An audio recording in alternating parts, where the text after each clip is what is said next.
Hello students, so welcome to the class. I'm Yogita. Our subject is CNET, Nursing Education for Nurses, and today we are going to discuss about field trip. Definitely, I know that you all maybe love this trip. You might have gone many trips in your school days and colleges. So today we are studying about that because you have to write your answer for 3 marks, 5 marks, even like 10 marks. No idea. Okay, now a field trip is defined as it's an educational process in which students study the first-hand object and materials in a natural setting. That means a very simple meaning. You're going somewhere, you're looking there, you're watching, you're feeling, then you're studying. So this is what called a field trip. The purpose of field trip, definitely it produces a real life situation, first-hand information, create the interest in the students. A daily classroom teaching will be quite boring and it's a break for your routine classroom teaching or lecturing method. You are much aroused, you are having a lot of excitement and eagerness to learn the things, to go to some place and have a visit. It also helps you to make use of all your sense organs to study. It stimulates your sense organs. It provides a overall growth and development opportunity for the student. Now next, the principle of field trip. First, you should follow the schedule. You should follow the strict safety precautions. Collect the detailed information about the place where you are going or any organization. You should have a detailed information about that. Then provide the study materials which is available or which is provided. Collect that. Then in certain points you call out the name of a student so that students also feel that yes, we are under supervision, so that a teacher also will have a confidence that yes, all the students are there. Then you have to follow all the protocol orders.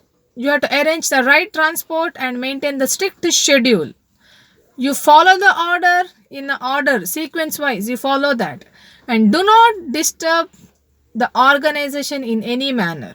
Just follow your rules and regulation and have a trip. That's all. It's the principle of your field trip. Then the types of field trip. Mainly we can see three types: school trip, community trip, educational trip.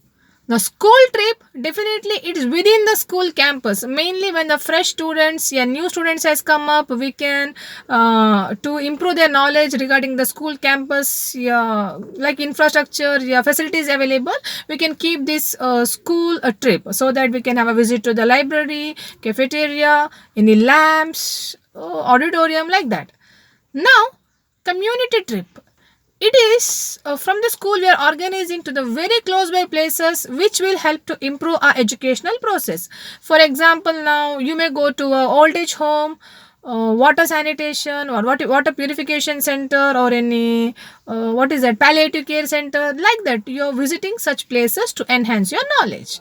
The third one is educational trip, which may be little far but which is quite related to your educational purpose, which is really meet your educational needs.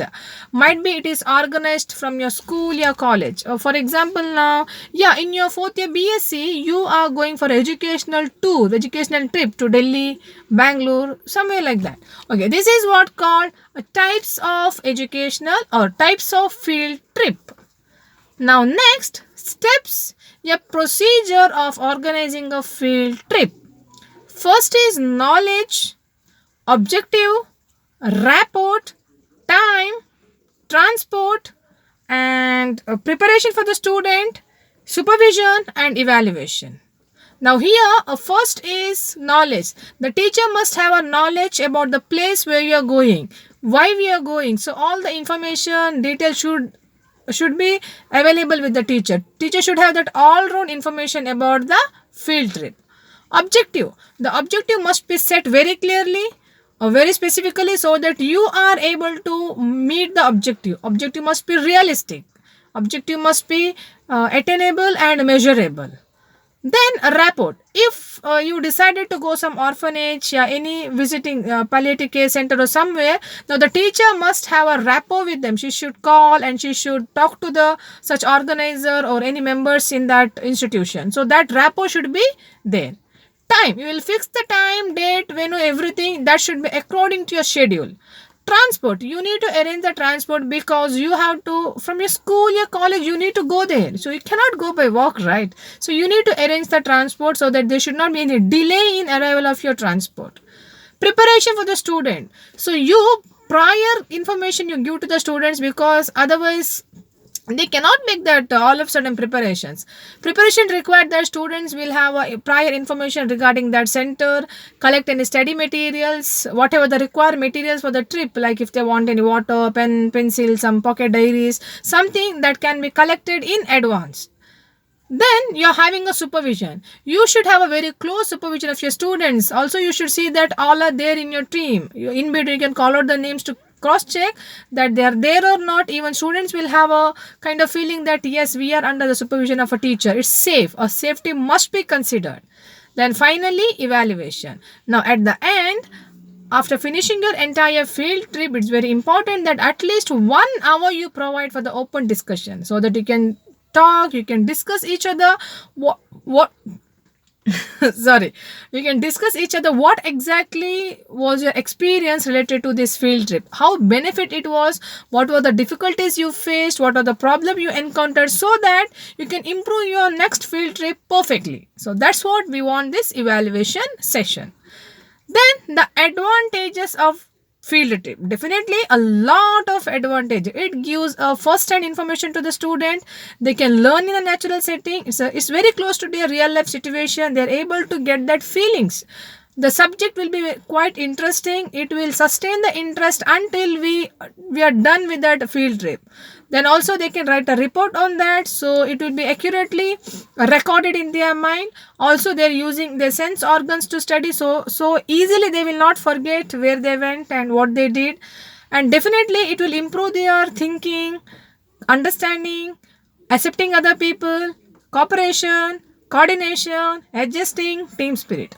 Also it helps to develop some leadership qualities, someone can be the leader in that group. Okay, then the disadvantages: time consuming, transport may be a problem, expensive, very costly. You might thought that within 1000 you can have your trip, but at the end the budget will be too much, and you didn't had a proper planning and scheduling of your program, so at the end you couldn't meet the objective of your field trip. So these all barriers we can see. And also disadvantages, like there had some misunderstanding, conflicts, there was no proper team understanding, like cooperation, and also that might cause some problem. Now, this is all about your field trip. I hope you understood. I would like to summarize. We discuss about field trip. It is nothing but that you are going into your field and you're getting a first-hand objective and materials for your better knowledge and understanding purpose. And the type of field trip is school trip, community trip, educational trip. And the steps of preparation of your field trip is knowledge, objective, rapport, time, transport, preparation for the student, suggestions, supervisions, and evaluation at the end. Definitely now you can write about advantages and disadvantages. I hope you understood. Please keep watching, keep reading, and I'll see you in the next class with a new concept. Thank you all.